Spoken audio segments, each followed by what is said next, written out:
In this 9th lecture, next we will discuss about the losses in transformers. What are the major sources of losses present in a transformer? Here we will discuss that thing. Now here already we have said number of times that major two sources of losses that can occur in a transformer is one within the magnetic core and another within the windings. So these are the two losses. One can be said as the iron loss or core loss, which is present inside the core, and another one is said as the copper loss or I2R loss. The notation for iron loss normally is written as P suffix I, and notation for copper loss normally written as P suffix C.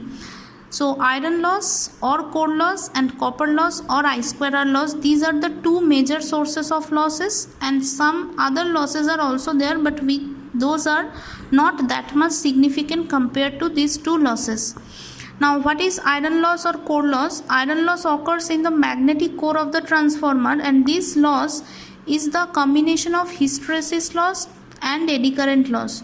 So what is hysteresis loss? Already you have some idea how the hysteresis loss is coming in a magnetic circuit. So because of the BH curve of the property of the magnetic material used, we always get some hysteresis loss, and eddy current loss is present because of the eddy current induced within the magnetic circuit. Now, how to minimize these two loss? In the construction part, you can see that we have said that thin sheets of laminations are used to minimize the eddy current loss, and high grade silicon steel material is used to minimize the hysteresis loss. So actually these two losses cannot be completely avoided or cannot be made zero, but it can be made as minimum as possible by suitable material selection and by choosing the proper dimension of the laminations used when the transformer is manufactured. Now here in detail it is shown how it is related. So PH is the notation of hysteresis loss, which is equal to KHF Bm to the power x, and PE is said as KEF square Bm square. Now what are the meaning of these parameters? KH is said as the proportionality constant, which depends upon the volume and quality of the core material and the units used. Similarly, KE is also another proportionality constant whose value also depends upon the volume and resistivity of the core material, thickness of laminations and units used. Bm is the maximum flux density in the core, and F is the frequency of the alternating flux. So Pi can be written as equals to KHF Bm to the power x plus KEF square Bm square. Now other detailed calculations you need not go through in detail. This much is enough to understand that core loss means it is the combination of hysteresis loss and eddy current loss, and here it is actually simplified in a way that V1 equals to E1 equals to 4.44 F phi m T1. Already we have derived it.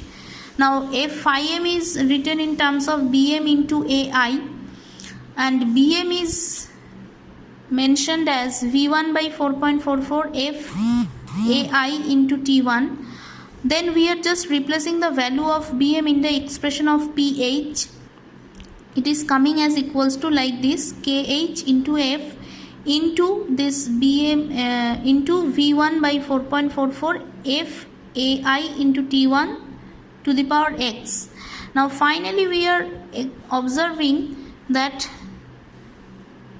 KH is coming, pH here it is the printing mistake, it should be pH equals to KH into 1 by 4.44 AI into T1 to the power x. Now this relation shows that the hysteresis loss depends upon both the applied voltage and the frequency.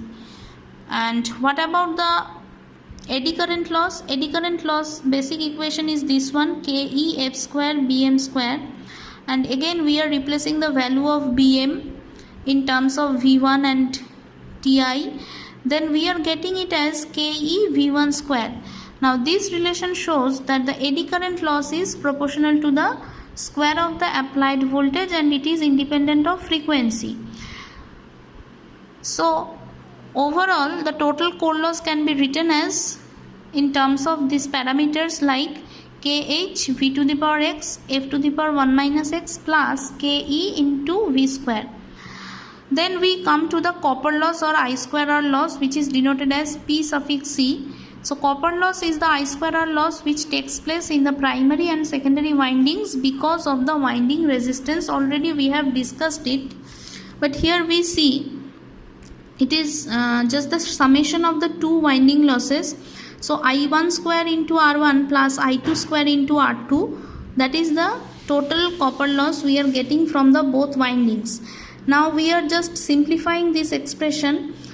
Already we have said that I1 T1 equals to I2 T2, and we are writing I1 in terms of I2 into T2 by T1.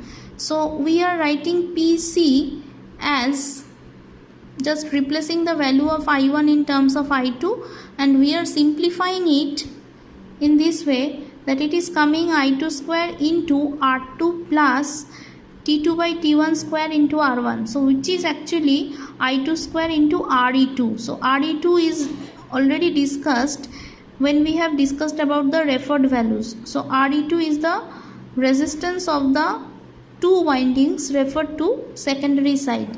Similarly, here PC is also written as I1 square into R1 plus I2 square into R2, which is the basic equation. Now we are just replacing the value of I2 in terms of I1. So if we do the reverse thing, here we see that finally it is coming as equals to I1 square into R1 plus T1 by T2 square into R2, which is nothing but the RE1. So RE1 is already said and discussed. RE1 is the total resistance of the both windings when it is referred to the primary side. So actually you can say in a simplified manner that PC is actually can be said equal to I1 square into RE1, or it can also be said as I2 square into RE2. So any one of these calculation gives the total copper loss. So referred values are important here. If we know either RE1 or RE2, then we can easily find out the total copper loss. Other two losses present in a transformer are stray loss and the dielectric loss. So these two losses are actually not that much significant compared to other two losses. So that's why it is not calculated in further. It is just mentioned that these are the two other possible sources of losses present in a transformer.